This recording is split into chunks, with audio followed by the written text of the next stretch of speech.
Hello students, today in this lecture let us discuss about triploblastic organization and also about coelom. Coming to diploblastic condition, animals in which the cells are arranged in two embryonic layers, the external ectoderm and the internal endoderm. They are called diploblastic animals. They are called diploblastic animals. Example for diploblastic animals are coelenterids. They are coelenterids and also ctenophores and also ctenophores. In these two groups of animals, cells are arranged in two embryonic layers, external ectoderm and internal endoderm. They are called diploblastic. And an undifferentiated mesoglea is present between ectoderm and endoderm. So here the cells are not present, they are undifferentiated. It is undifferentiated layer that is called mesoglea. That is called mesoglea between ectoderm and endoderm. Because in some diploblastic animal cells may occur here, but they are not of the third layer. They may be derived either from ectoderm or endoderm. Actually, ectoderm gives rise to epidermis, that means the outer layer of the body wall, and endoderm gives rise to gastrodermis in coelenterids, with the tissue lining the gut cavity. So here I will show you where is gastrodermis. So this is the, suppose if it is the coelenterid, that is example hydra, you will see this is the epidermis which is formed from ectoderm, and this is the gastrodermis which is formed from the endoderm. In between the epidermis and gastrodermis there is mesoglea, which is undifferentiated layer. So this gastrodermis will lie in the gut cavity. Now coming to the triploblastic nature, triploblastic organization. The animals in which the developing embryo has a third germinal layer, that is called mesoderm. So here undifferentiated mesoglea is present in between ectoderm and endoderm, whereas here there is third germ layer, that is why it is called third germ layer, that is called mesoderm. So it is seen in triploblastic animals like flatworms to chordates. Platyhelminthes means flatworms to chordates. With developing embryo, it will have third germinal layer, that is mesoderm. So they are triploblastic. They exhibit organ system level of organization because systems are formed like digestive system, nervous system, excretory system, reproductive system, circulatory system are formed, and they are bilaterally symmetrical.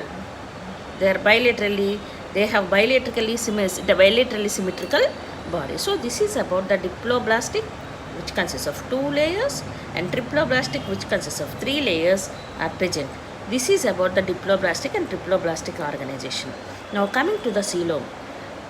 This plays a very important role in classification because either the presence of the coelom or absence of the coelom, that is the cavity which is present between the body wall and gut wall. So it plays major role in the classification, in classifying the animals. So if the body cavity is lined by mesoderm, it is called coelom. If the body cavity is lined by mesoderm, it is called coelom. Animals with coelom are called coelomates. Such coelomates are annelids, mollusks, arthropods, echinoderms, hemichordates and chordates. Here, coelomates are again of two types, schizocoelomates and enterocoelomates. Schizocoelomates means splitting of the mesoderm occurs. Splitting of the mesoderm. Suppose here the mesoderm is there, no? There will be splitting of the mesoderm. So here the mesoderm, by the splitting of the mesoderm, a cavity will be formed. This cavity will be lined by mesoderm only. All together, all the sides mesoderm is present. That is why it is true coelom. Because it is formed by splitting of the mesoderm, it is called schizocoelom. So such animals are called schizocoelomates. Annelida, mollusca and arthropoda. These three phyla, the organisms included under these three phyla, annelids, mollusks and arthropods, they have schizocoelom. They develop schizocoelom. Whereas echinoderms, hemichordates and chordates, their coelom is called enterocoelomate. Enterocoelomate means the body cavity is formed from the pouches of the archenteron, like this. Suppose if it is the archenteron, it is lined by mesoderm. From the mesodermal lining of the archenteron, the pouches will be coming out. So these pouches are called because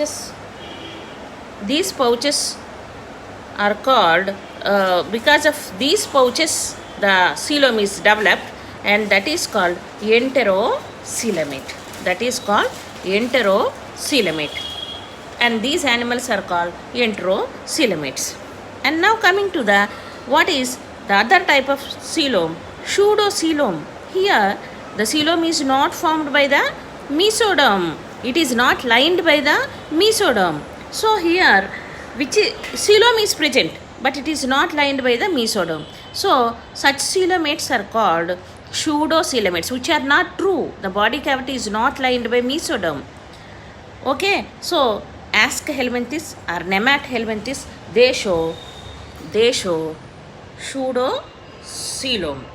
They develop pseudocoelom, which is not lined by the mesoderm. On one side the mesoderm, this is ectoderm, this is mesoderm, and this is endoderm. So this is not lined, all cavity, the body cavity is not lined by the mesoderm. So even though it is looking like normal coelom, true coelom, it is pseudocoelom. In nematodes we will see this type of coelom, pseudocoelom, which is filled with pseudocoelomic fluid. And in such Ascaris, example Ascaris, which belongs to the Nemathelminthes or Aschelminthes, it will have the body plan that is called tube within tube type of arrangement. That means the body wall will be like the tube, the body will be like tube, and the alimentary canal will be like tube. So tube within tube arrangement is seen in pseudocoelomates. Coming to the acoelomates. In acoelomates, the body cavity is absent. Here the body cavity is absent because body cavity is not there. The mesoderm, which is formed between the ectoderm and endoderm, is called mesenchyme. It is formed from the third germinal layer, that is mesoderm. It occupies the entire blastocele between the ectoderm and the endoderm, so that the animal will have neither primary cavity, that is blastocele, nor secondary cavity, that is coelom. As there is no body cavity, the acoelomates exhibit solid body plane. So the problems faced by these acoelomates, due to absence of this cavity, all the internal organs, they cannot move freely. They are embedded in the mesenchyme. So diffusion of material from the gut to the body wall, it will be made slow and less efficient. Examples are Platyhelminthes or flatworms. Okay, thanks for watching.